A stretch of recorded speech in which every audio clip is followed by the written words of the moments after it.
Assalamualaikum warahmatullahi wabarakatuh. Kembali lagi di Anggun Ihsan Channel bersama saya Anggun Safitri dan Bang Saiful Ihsan.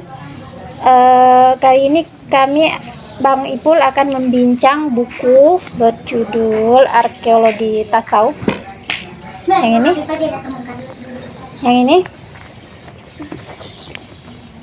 karya dari Abdul Qadir Riyadi, ya, terbitan Mizan. Nah, ini apa isi dari arkeologi tasawuf itu, tasawuf yang seperti apa, ya, yang akan dibahas di dalam buku ini. Ya, saya silakan ke Bang Ipul untuk membincang buku ini. Ya, bismillahirrahmanirrahim. Assalamualaikum warahmatullahi wabarakatuh. Ya, jadi sudah agak berselang ya bincang buku ini. Agak lama. Ya. Agak lama. Dan ini Istirahat. kita membincang buku serius Ya, kembali lagi. atau buku akademik ya sebenarnya. Dan temanya tasawuf. Tasawuf. Jadi kalau didengar kata tasawuf, orang jadi macam-macam kan Pikirannya. Iya, pikirannya, dan memang dalam sejarah tasawuf itu selalu dipersoalkan ya, karena dia dianggap sebagai memperbaharui ya, atau ajaran yang di luar dari yang biasa. Kalau kita kan biasa ajaran Islam itu kembalinya harus ke Al-Quran dan Sunnah. Jadi adapun tasawuf ya sama dengan filsafat, dicurigai ya, selalu dicurigai sepanjang sejarah sebagai satu ilmu yang diimpor ya, dimasukkan dari tradisi di luar Islam ya. Kalau kita baca bukunya Formasi Nalar Arab dari Muhammad Abed Al-Jabiri, itu disebut tradisi pra-Islam ya. Nah, tapi sebenarnya ya tasawuf sendiri seperti juga filsafat ya. Walaupun sebagiannya tidak semua, itu berasal dari tradisi luar Islam, tapi misalnya dari tradisi Yunani yang diterjemahkan ke bahasa Arab, sekalian dihilangkan unsur-unsur keateisannya ya, ke unsur-unsur ajaran berpikir filsafat yang tidak bersandar kepada Tuhan ya, yang di dalam Islam disebut Allah ya. Begitu juga tasawuf. Dia memang sebagiannya berasal dari tradisi luar Islam. Tapi di Islam sendiri ya, potensi tasawuf itu ya, itu memang ada di dalam ajaran Islam.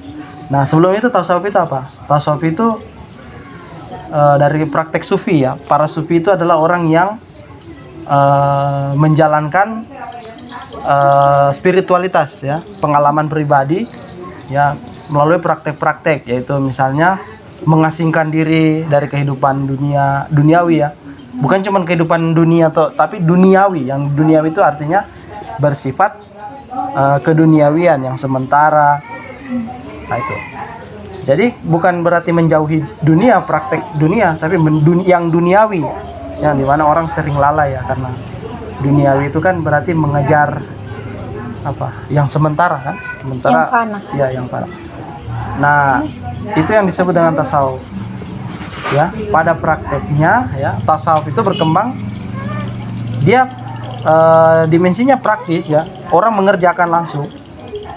Nah, tapi yang diceritakan di buku ini adalah ilmu ya. Jadi tasawuf yang sudah diteorisasi menjadi satu ilmu tersendiri, dan itu ketika dibaca orang ya, jadi tasawuf itu sudah punya teori, bukan lagi praktek. Perorangan. Nah, itu bukan muncul di awal Islam. Dia muncul nanti agak jauh ya, di zamannya Imam Ahmad bin Hanbal atau pendiri mazhab Hambali ya, setelah periodenya Imam Syafi'i. Ya, Ahmad bin Hanbal sendiri muridnya Imam Syafi'i. Nah, muncul seseorang yang namanya Abdul Haris Al-Muhasibi. Ya, ini penulisnya mencatat beberapa orang-orang yang berusaha menghidupkan ilmu tasawuf sebagai ilmu ya, yaitu orang-orang yang menulis kitab-kitab tasawuf, ulama-ulama yang menulis kitab teori-teori tentang tasawuf, yang itu nanti dari satu kitab ya dikutip oleh pihak kitab yang lain yang turun temurun sepanjang sejarah, dan yang menjadi sumber rujukan bagaimana ilmu tasawuf itu bisa bertahan sampai sekarang.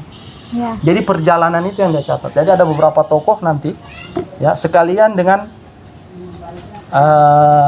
dia tidak hanya melacak mata rantai ilmu tasawuf, perkembangan ilmu tasawuf, tapi dia juga membuat bagian-bagian ya, kelompok-kelompok atau ulama-ulama yang menyerang tasawuf itu. Nah, misalnya yang pertama, orang yang berupaya menjadikan tasawuf menjadi ilmu tersendiri, ilmu ya yang dipelajari secara objektif. Kan yang pertama kan subjektif, langsung diamalkan saja kan, Ya, tiada teori. Nah, dia susun menjadi teori tasawuf, yaitu Abdul Haris Al-Muhasibi. Jadi memang orang-orang ini yang disebutkan kebanyakan yang tidak terlalu dikenal di dunia Islam, tapi kontribusinya besar sekali. Jadi dia menulis beberapa kitab ya. Dia menulis beberapa kitab ini ya, antara lain Al-Wasaya, Al-Ri'ayah lil Huquqillah, kemudian Mahiyat Al-Akal, serta Faham Al-Quran wal Ma'ani. Jadi itu kitab-kitab yang dia susun ya, terutama Al-Wasaya. Itu dia susun kitab itu ada edisi, saya pernah lihat bahasa Indonesianya agak tidak terlalu tebal, tapi dalam bahasa Indonesia, tapi saya lupa apa judulnya. Terjemahan dari kitab itu. Nah, itu berbicara tentang teori tasawuf, bagaimana menjalankan tasawuf. Nah, tapi Al-Muhasibi ini dia sendiri adalah orang ahli kalam ya. Dulu itu ahli kalam itu ya selalu berselisih dengan ahli hadis ya. Ibnu Hambal ini kebetulan dia ahli hadis dan ahli fikih, imam besar fikih ya, imam besar fikih. Nah, dia imam besar fikih, jadi banyak terlibat perdebatan dengan siapa? Jadi ahli kalam itu banyak terlibat perdebatan dengan ahli hadis gitu. Ya. Nah, salah satunya Imam Ahmad bin Hanbal. Jadi kemunculan Al-Muhasibi itu membawa polemik karena di samping dia seorang ahli kalam, dia juga mencoba menghidupkan ilmu yang sepintas itu baru ya, dan yang bertentangan dengan prinsip fikih dan hadis yang menekankan bahwa Islam itu tidak boleh melebar ya selain dari Al-Quran dan Sunnah. Jadi seperti itu. Nah, apa hubungannya ya? Nanti Ahmad bin Hanbal ini ya, prinsip yang dia dirikan itu ya, yaitu disiplin terhadap Al-Quran dan Sunnah, itu nanti cikal bakal yang melahirkan aliran Salafi. Tapi dia melalui Ibnu Taimiyah. Ibnu Taimiyah adalah salah satu tokoh nanti yang akan keras ya,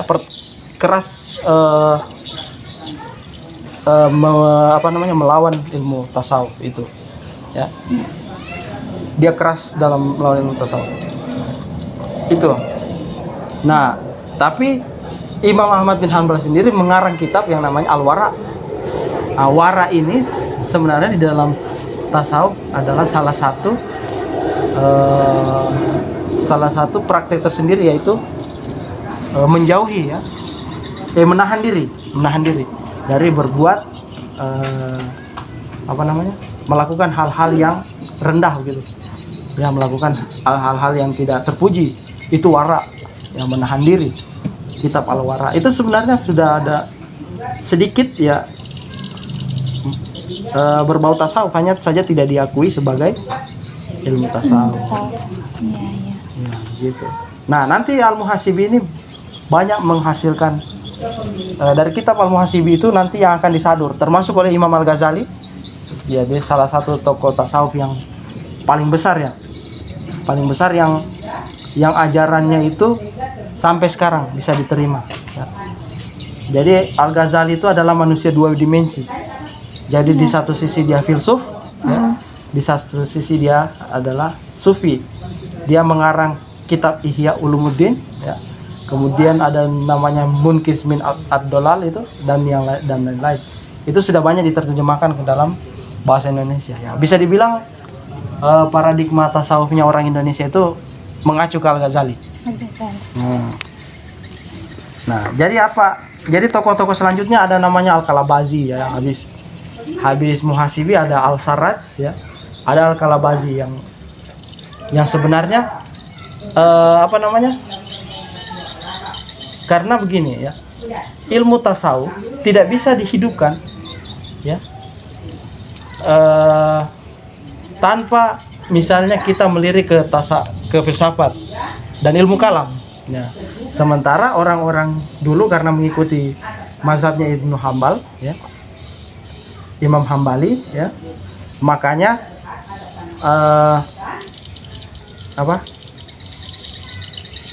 makanya penolakan terhadap ilmu kalam itu juga keras sekali ya. Nah, sementara tokoh-tokoh yang ingin menghidupkan kembali ilmu tasawuf ini rata-rata dari aliran kalam ya. Jadi Al-Kalabazi ini orang yang ingin mendamaikan ilmu tasawuf dan ilmu kalam dengan ilmu fikih. Jadi dia ingin mendamaikan. Jadi di sini dia sangat berhati-hati, tapi kehati-hatiannya itu dia pakai pakai kecerdasan ya, pakai teknik berpikir yang saya rasa perlu diacungi jempol ya. Nah, misalnya begini. Ada memang tokoh-tokoh tasawuf yang jelas-jelas atau sufi yang jelas-jelas ditolak, misalnya Al-Halaj, ya kan? Nah, Al-Halaj itu ditolak karena dia pernah bilang ana al-haq, saya adalah kebenaran toh, atau kata lain saya adalah Tuhan. Ya, Al-Halaj itu tiba-tiba banyak pengikutnya ya. Dia punya teori hulul, yaitu ya, manusia menyerap sifat ketuhanan dan di dalam diri Tuhan itu ada sifat kemahlukan ya. Jadi itu kan konsep yang menurut orang-orang kan sesat ya kan. Al-Halaj itu sesat. Jadi dia Al-Kalabazi supaya pemikirannya diterima, kitabnya diterima, dia mengikuti pandangan orang-orang yang kuat, mainstream ya. Jadi di dalam kitabnya itu dia sebelum dia menuliskan pemikirannya, ya kalau bisa kita bilang bagian pengantar di bukunya itu dia selipkan nama-nama guru-gurunya. Ya, guru-gurunya, ya jadi dia selipkan nama guru-gurunya itu, ya katanya ini Riyadi ini, itu sebagai strategi supaya dia melegitimasi pendapatnya, ya, dia nisbatkan kepada guru-guru yang dia cantumkan itu, walaupun mungkin tidak ada pemikiran gurunya itu yang ada di dalam buku itu. Ya. Nah, salah satu kitabnya yang melanjutkan estafetnya Al-Muhasibi. Nah, tetapi sebenarnya di samping Al-Halaj, ya, Al-Halaj kan teori hulul itu, ya, penyatuan, penyerapan ini sifat ketuhanan dan kemanusiaan. Ya. Ada lagi satu sufi namanya Al-Bustami, Abu Yazid Al-Bustami, yang kalau kita belajar tasawuf itu dia dikenal dengan sufi yang mabuk, ya kan? Iya. Nah, dia mabuk dengan keadaan spiritualnya dia merasa mabuk dan dia merasa dia hilang kan, gitu. Jadi pernah ada orang yang cari. Dia bilang, "Apakah ada? Di mana Yazid Al-Bistami?" Dia bilang, yang jawab Abu Yazid sendiri ya. Di mana Abu Yazid Al-Bistami? Dia bilang, bagaimana mungkin kau cari Abu Yazid Al-Bistami sedangkan dirinya dia mencari dirinya sendiri 40 tahun tidak ketemu-ketemu. Nah, kan begitu. Jadi atau dia bilang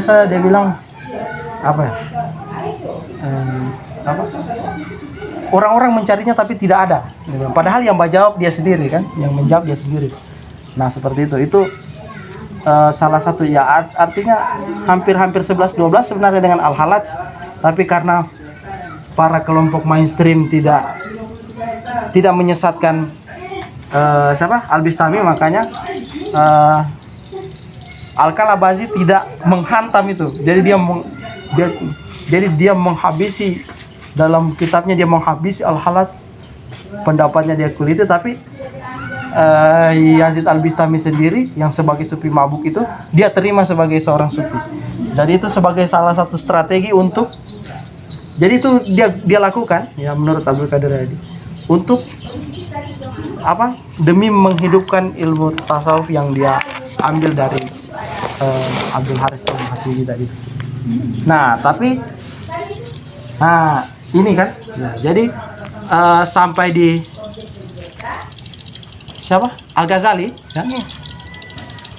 Sampai di Al-Ghazali nanti ilmu tasawuf itu berkembang berwarna Asy'ariyah.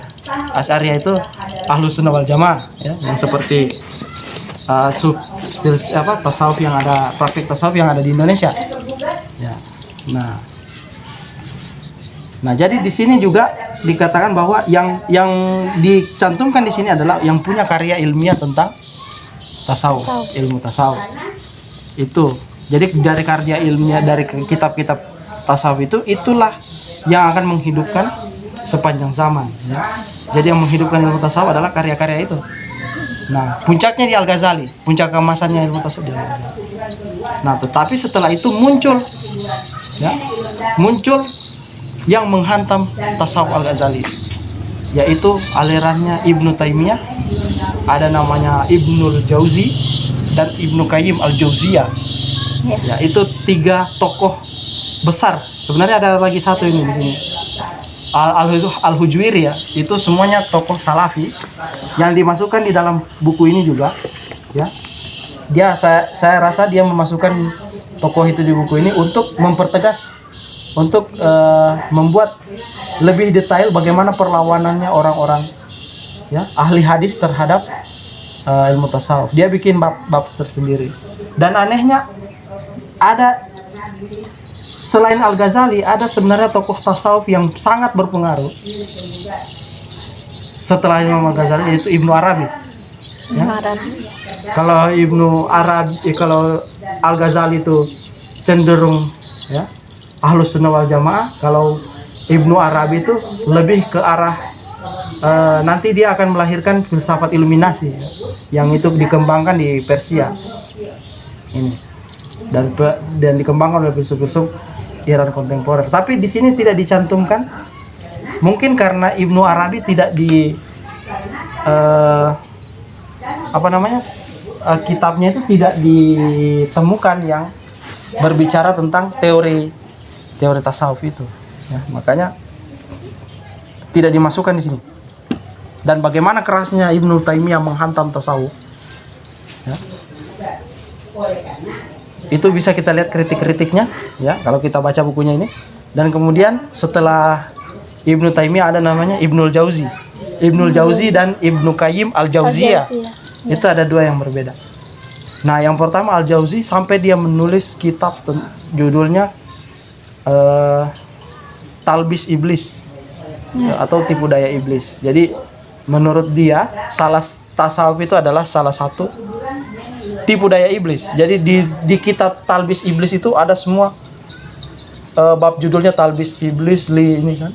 Ya kalau di Indonesia kan tipu daya iblis dalam aliran tasawuf, tipu daya iblis dalam aliran kalam, tipu daya, pokoknya hanya kelompoknya saja yang tidak kena tipu daya iblis karena bersandar kepada Al-Quran dan Sunnah. Jadi begitu. Nah, ada lagi yang satu Ibnu Qayyim Al-Jauziyah, juga muridnya Ibnu Taimiyah. Nah, tetapi Ibnu Qayyim Al-Jauziyah ini dia juga seorang tasawuf salafi ya. Dia seorang tasawuf salafi. Ajarannya salafi tapi dia diam-diam menaruh istilahnya jatuh cinta sama ilmu tasawuf. Diceritakan di sini ya, karena gurunya itu rajin menyerang, menghantam tasawuf, yang itu juga menghantamnya tidak tanggung-tanggung, keras ya. Dia menghantam, kerasnya hantamannya Ibnu Taimiyah terhadap tasawuf, jadi membuat Ibnu Qayyim Al-Jauziyah ini diam-diam penasaran dengan tasawuf. Akhirnya dia mengarang beberapa kitab yang itu diselipkan. Judulnya sebenarnya berbau ya tidak mengarah ke tasawuf ya. Tapi dia selipkan di dalamnya itu ya teori-teori tentang tasawuf. Nah, ini antara lain ya kita bisa lihat ya ada karyanya Ibnu Qayyim al-Jauziyah itu yang Ruh itu kan, kitab Ruh, terus dan lain-lain ya. Kitabnya Ibnu Qayyim al-Jauziyah itu banyak. Terlebih lagi pada saat Ibnu Taimiyah sudah tidak ada ya, semakin leluasa dia menulis ya. Ada dia pernah menulis juga Lautan Air Mata kan. Itu kan semua tentang bagaimana diri ya kan bermuhasabah ya, menjadi apa namanya, menjalankan praktek-praktek yang nah. Tetapi di sini juga ya ada tokoh-tokoh yang walaupun dia tidak punya kitab yang berbicara tentang ilmu tasawuf, tapi dia masukkan di sini, yaitu yang pertama Abdul Qadir Jailani Ya. yang pendiri tarekat Qadiriyah, yang kedua Hasan Al-Sazili. Itu tidak punya karya, dia tidak pernah menulis, tidak pernah menulis tentang ilmu tasawuf, tapi pendapat-pendapatnya ditulis oleh murid-muridnya menjadi kitab-kitab. Makanya ada kitab yang di situ oleh Abdul Qadir Al-Jailani, itu sebenarnya tulisan murid-muridnya yang dikompilasi ya dari hasil ceramah-ceramahnya Abdul Qadir Al-Jailani, itu kemudian mereka bukukan, kitabkan ya, jadi kitab itu. Nah, kenapa tetap dimasukkan? Karena tarekat yang didirikan ya, Qadiriyah, kita tahu Qadiriyah dengan Saziliyah itu dua tarekat tasawuf besar ya, selain dari tarekat Naksabandiyah ya kan, yang besar-besar itu. Nah, itu apa namanya, walaupun dia bukan dalam bentuk karya ilmiah ya, buku, kitab, tapi dia adalah apa istilahnya, kalau meminjam bahasanya Hegel itu roh objektif ya. Jadi dia besar dan membesarkan tasawuf dari praktek mereka. Nah, tapi juga ya tasawuf itu tidak selamanya menjauhkan diri dari duniawi, hal-hal yang duniawi ya. Pada perkembangannya ada seorang sufi yang dicatat di sini, yaitu dia juga mengajarkan bagaimana tasawuf, ajaran tasawuf itu berkorelasi dengan kesejahteraan. Jadi seorang sufi butuh menghidupi dirinya supaya ajaran tasawuf terus berjalan. Ya, gitu. Nah, dia juga, menurut dia juga apa?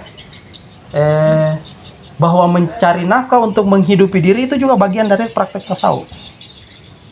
Jadi prakteknya begitu. Ya, menjalankan kehidupan sehari-hari. Menjalankan kehidupan sehari-hari, mencari nafkah. Ya. Misalnya membentuk tarekat kan. Nah, dari tarekat itu kita bisa membuat satu amal ya. Satu amal yang itu bisa menghidupkan ajaran itu. Misalnya kita kan orang sufi mau mengajarkan ajaran tasawuf. Nah, kita perlu dikasih makan dulu supaya nah, itu siapa? Ibnu Athaillah Al-Sekandari. Dia jadi salah satu tokoh sufi yang populer yang punya kitab Al-Hikam itu yang banyak dikaji di Indonesia ya. Nah, selebihnya ada banyak sekali yang dijelaskan di sini. Hanya kalau kita mau jelaskan semua ini pasti panjang sekali. Jadi apa, arkeologi tasawuf itu menggali tentang tasawuf. Jadi bukan cuma tasawuf sebenarnya, tapi ilmu tasawuf. Tasawuf sebagai ilmu dan paradigma. Tasawuf sebagai ilmu. Yang selama ini kita tahu praktek saja. Nah, sampai nanti di Indonesia ada namanya ada nanti sampai di Nusantara ya, Hamzah Fansuri, ada namanya Ajawi ya. Pokoknya macam-macam ulama Nusantara yang nanti menghidupkan ilmu tasawuf yang turun-temurun diwariskan mulai dari Abdul Haris Al-Muhasibi. Sebenarnya sebelum Muhasibi itu ada yang kita kenal dengan Imam Hasan Al-Basri itu. Cuman dia menjalankan tasawuf, tidak menteorikan. Dia tidak cuma menjalankan, diikuti oleh murid-muridnya, dan nanti di era Muhasibi baru diteorikan semua apa yang dijalankan oleh Imam Hasan Al-Basri itu. Ya itu sebenarnya cikal bakalnya tertentu. Nah, cuma memang kalau di masyarakat kita kan tasawuf itu penuh dengan mitos ya. Karena kan orang-orang yang praktik sufi itu rata-rata yang mereka dapatkan adalah orang-orang yang bisa jalan di atas air atau apa yang sakti. ya sakti wali kan. Kalau orang praktik sufi kan yang paling tinggi sudah derajatnya wali kan. Kalau wali itu sudah jalan di atas air. Nah, mungkin di atas karpet terbang begitu. Jadi tasawuf itu sebenarnya bukan seperti itu. Jadi tasawuf itu sebenarnya untuk mendisiplinkan diri supaya tidak takabur ya kan. Biasa kan orang biar dia beribadah tapi karena ibadahnya takabur ya kan. Kita karena kita pelajari tasawuf jadi kita rendah hati, maksudnya tidak pamer gitu kan. Tidak perlu orang tahu ya kan. Antara seperti itu yang sederhana seperti itu. Nah, jadi tasawuf juga nanti ada makam-makamnya ya. Misalnya taubat dulu. Pintu pertama itu taubat. Pintu tasawuf sudah itu. Nah, kemudian apa namanya? Mungkin wara tuh, menahan diri. Habis itu zuhud, ya kan? Sederhana kan menjaga kesucian diri, dan terakhir sampai makamnya para wali itu. Ya kan? Seperti itu. Nah, jadi kalau kita lihat sebenarnya ajaran tasawuf ini itu juga sebenarnya ajaran Islam. Hanya saja dia berada pada dimensi praktek. Dia ada praktek. Jadi jangankan ini tradisi dari luar. Ya mungkin karena karena ada beberapa sufi yang terlalu ekstrim menjalankan disiplin tasawuf itu, makanya tasawuf selalu diukur dari mereka. Karena kan mereka misalnya Al-Halaj dikenal dengan tokoh sufi. Kalau di Indonesia ada namanya siapa? Syekh Siti Jenar kan. Kenapa mereka jadi begitu? Karena pengamalan tasawuf. Jadi kalau disebutkan kata tasawuf, jadi yang muncul itu Al-Halaj, yang muncul itu Syekh Siti Jenar dan lain sebagainya. Padahal ulama-ulama terdahulu itu menjalankan praktek tasawuf, hanya saja ada yang diteorikan, ada yang dia tidak menganggap itu sebagai tasawuf, tapi pada dasarnya prakteknya tasawuf. Ya, misalnya Ibnu Hanbal, Ahmad bin Hanbal itu kan, Ibnu Hanbali, dia menulis kitab tentang wara, Al-Wara, judulnya adalah Al-Wara. Ada bukunya diterjemahkan dalam Indonesia. Al-Wara itu kan menahan diri.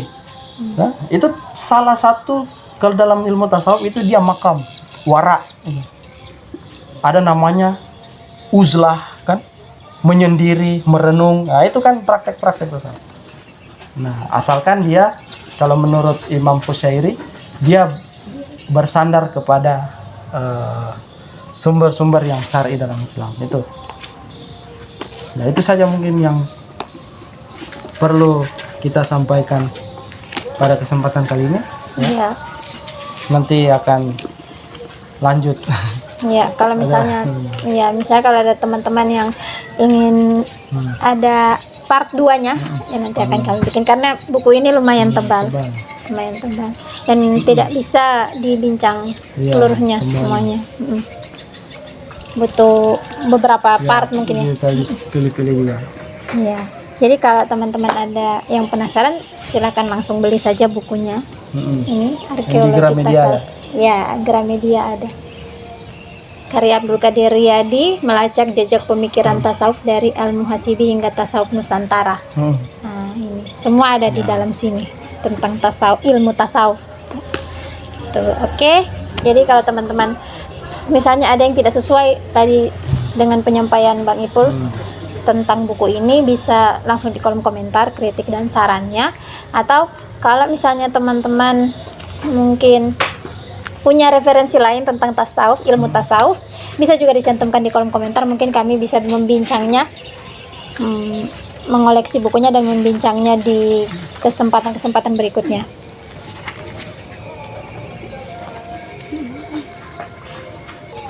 Terima kasih sudah menonton video kami. Kami ucapkan selamat membaca, salam literasi. Assalamualaikum warahmatullahi wabarakatuh.